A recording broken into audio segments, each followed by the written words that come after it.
Bismillahirrahmanirrahim. Assalamualaikum warahmatullahi wabarakatuh. Alhamdulillahirabbil alamin, bihi nasta'inu ala umurid dunya waddin.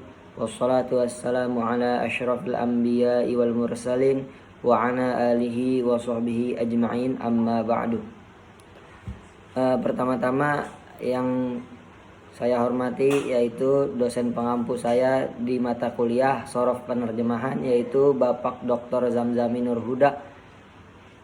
Perkenalkan, sebelumnya nama saya Ahmad Syahbani, kelas 2C dari program studi Tarjamah dengan NIM 112102400000100. Di video kali ini saya akan menjelaskan dari materi semester 2 ini untuk mengerjakan tugas, yaitu tugas UAS. Berbicara tentang ilmu shorof apa sih? Kalau kita sering bertanya-tanya tentang ilmu shorof, apa sih ilmu shorof itu? Jadi ilmu shorof itu kalau dalam bahasa Arab ilmun ayyab'asu antagiril kalimat min kalimatin wahidatin ila kalimatin ukhra.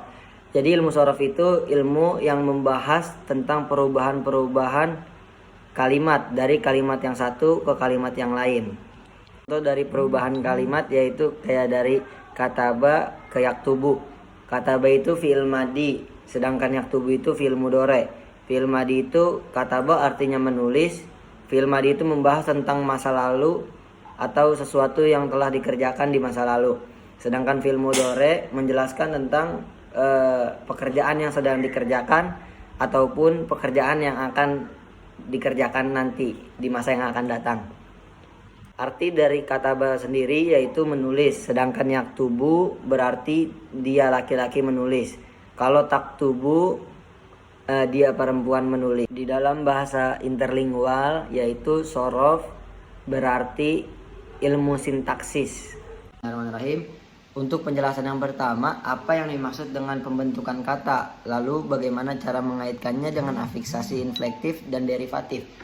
Pembentukan kata adalah proses penggabungan antara dua kata atau lebih.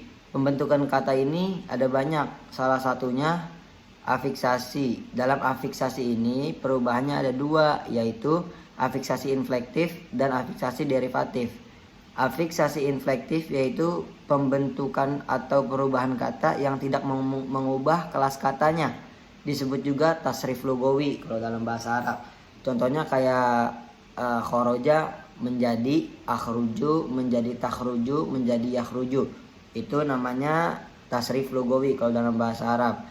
Sedangkan afiksasi derivatif yaitu pembentukan atau perubahan kata yang mengubah kelas katanya. Disebut juga tasrif istilahi kalau dalam bahasa Arab. Contohnya kayak khoroja menjadi khorojuna. Itu dia.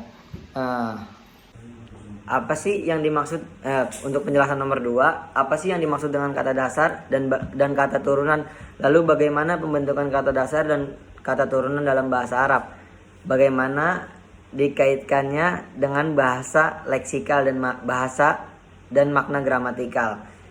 Yaitu kata dasar yaitu kata asli atau bisa disebut dengan fi'il madi. Contohnya kayak kataba, qoro'a, fa'ala dan lain sebagainya.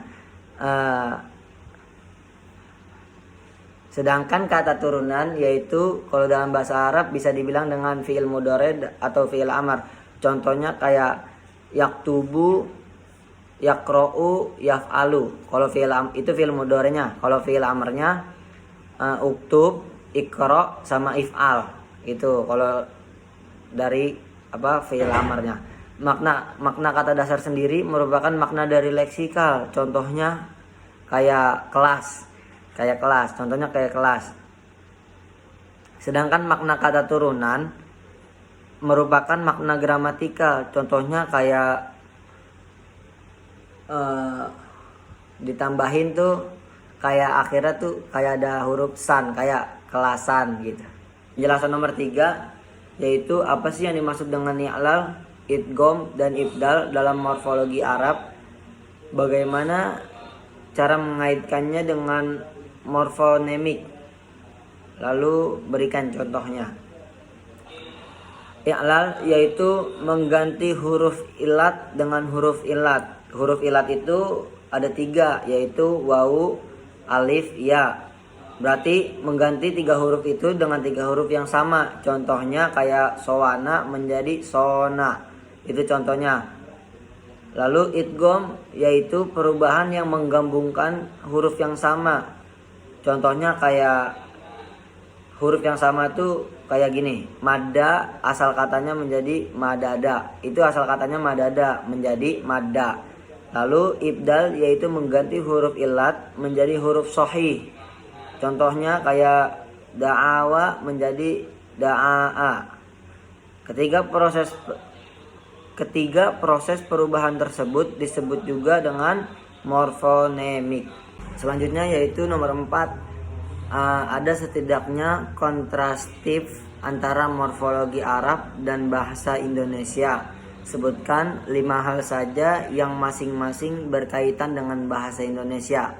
Contohnya, yang pertama yaitu fi'il sahih dan fi'il mu'tal. Lalu mu'arab dan mabni, nakirah dan ma'rifat, tasrif istilahi dan tasrif logawi, dan lain sebagainya. Penjelasan nomor 5, tentukan jenis-jenis kata. Disuruhnya pilih 6 dalam teks bahasa Arab. Analisis pembentukan maknanya. Ya, jadi ada teks bahasa Arab itu tentang Nabi Ibrahim dan Nabi Ismail, yang mana Nabi Ibrahim itu mendapatkan mimpi di dalam tidurnya untuk menyembelih anaknya, ya, Nabi Ismail alaihi salam. Gitu. Nanti ceritanya ada di Al-Qur'an lah. Contohnya kayak aslinya tuh berbunyi kayak zakaro, terus bisa ditambahin yazkuru, berarti kan itu penambahannya huruf ya. Bisa juga tazkuru, berarti penambahannya huruf ta, dan azkuru berarti penambahan katanya yaitu alif gitu. Lalu ada muslimun asli katanya, lalu ditambahin bisa muslimuna, yaitu penambahannya waw dan nun. Sedangkan muslimati itu penambahannya ada alif dan ta. Terus muslimani bisa juga muslimani, yaitu penambahannya alif dan nun. Pemaparan selanjutnya yaitu pemaparan sesuai kelompok masing-masing. Jadi saya kedapatan di verba ditinjau dari segi komponennya dan susunannya. Pengertian verba sendiri di sini, verba bisa berarti, kalau diartikan secara bahasa Arab, bisa berarti fiil. Arti kata kerja atau verba yaitu kelas kata yang menyatakan suatu tindakan, keberadaan, pengalaman atau pengertian dinamis lainnya. Jenis kata ini umumnya menjadi predikat dalam satu frasa atau kalimat. Verba ditinjau dari segi komponennya dalam bahasa Arab. Verba sendiri ditinjau dari segi komponennya dalam bahasa Arab menurut bentuknya terbagi menjadi 2, yaitu ada al-fi'lus sahih sama al-fi'lul mu'tal. Jadi fi'il sahih, apa sih fi'il sahih itu? Fi'il sahih itu adalah fi'il yang huruf penyusunannya tidak terdapat huruf ilat. Huruf ilat yaitu ada 3, wawu, ya, alif. Fi'il sahih menjadi 3, yaitu sahih salim, sahih mahmuz, sama sahih mudhoaf. Sahih salim itu fi'il yang bukan termasuk mahmuz dan mudhoaf. Contohnya kayak kataba sama darosa. Sedangkan mahmuz fi'il yang penyusunannya ada huruf hamzah. Contohnya kayak sa'ala dan qoro'a. Lalu mudhoaf itu fi'il yang ain dan lamul fi'ilnya sama. Contohnya kayak madda sama zonna. Bahasan selanjutnya yaitu ada al-fi'lul mu'tal. Fi'il mu'tal adalah fi'il yang pada huruf aslinya ada huruf ilat. Huruf ilat yang tadi disebutkan ada 3, yaitu wawu, alif, dan ya. Fi'il mu'tal sendiri terbagi menjadi 4 bagian, yaitu ada misal, ada ajwaf, ada nakis, ada lafif. Misal sendiri yaitu fi'il mu'tal yang huruf ilatnya pada faul fi'li. Contohnya kayak wa'ada.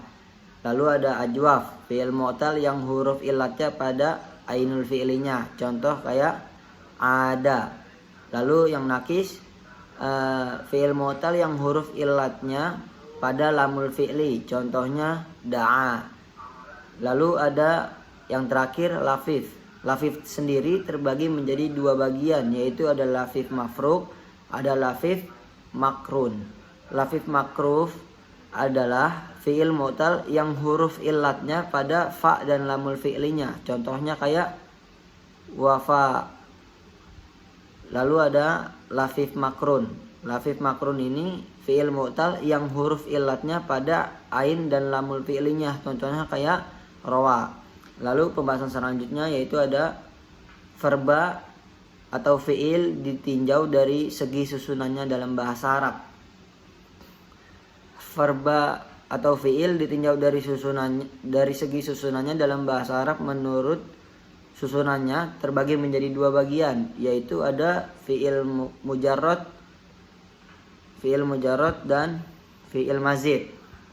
Fi'il mujarrad, fi'il yang semua huruf penyusunannya asli. Fi'il mujarrad terbagi menjadi dua bagian, yaitu ada fi'il mujarrad sulasi dan fi'il mujarrad rubai. Fi'il mujarrad sulasi contohnya hanya 3 huruf.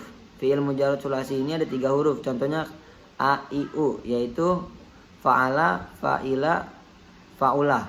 Contoh kayak hasuna, fariha, kataba. Tuh, itu namanya fi'il mujarrad. Lalu ada fi'il mujarrad rubai. Contohnya kayak dahroja. Lalu yang selanjutnya fi'il mazid. Fi'il mazid adalah fi'il yang huruf aslinya ditambah 1, 2 atau 3 huruf. Fi'il mazid sendiri terbagi menjadi 3, yaitu fi'il mazid sulasi, fi'il mazid yang aslinya tersusun atas 3 huruf. Fi'il mazid sulasi terbagi menjadi 3, yaitu yang ditambah 1 huruf, yang ditambah 2 huruf, yang ditambah 3 huruf. Yang ditambah 1 huruf contohnya kayak ahsana, yang ditambah 2 huruf sama contohnya kayak intolako. Yang ditambah 3 huruf contohnya istaghfaro. Lalu ada fi'il mazid rubai. Fi'il mazid yang aslinya tersusun dari 4 huruf. Contohnya kayak fi'il mazid rubai terbagi menjadi 2, yaitu yang ditambah 1 huruf wazannya adalah kayak fa'lala. Contohnya kayak tadahroja. Lalu yang ditambah 2 huruf wazannya adalah if'allala. Contohnya kayak if'lala. Contohnya kayak ifron ko'ah. Masuki sesi terakhir, yaitu kesimpulan. Verba atau fi'il ditinjau dari segi komponennya dalam bahasa Arab itu ada 2, fi'il sahih dan fi'il mu'tal. Fi'il sahih sendiri itu kesimpulannya ada 3, yaitu fi'il sahih salim, fi'il sahih mahmuz, dan fi'il sahih mudha'af.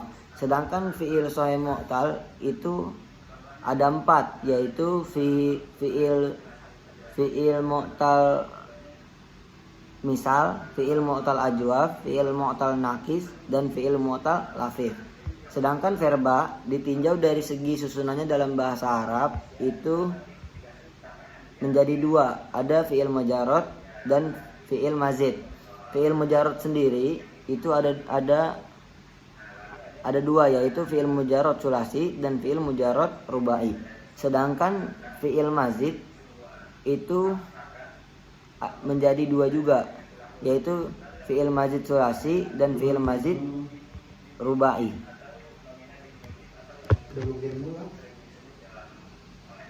Sekian kesimpulan dari saya, kurang lebihnya mohon maaf. Sekian dari penjelasan pemaparan dari tugas UAS di semester ini.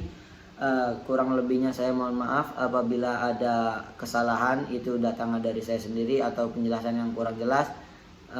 Saya ucapkan sekali lagi beribu-ribu terima kasih untuk dosen pembimbing saya dalam mata kuliah Shorof untuk penerjemahan, yaitu Bapak Dr. Zamzami. Sekian, wallahul muwaffiq ila aqwamit thoriq. Wassalamualaikum warahmatullahi wabarakatuh.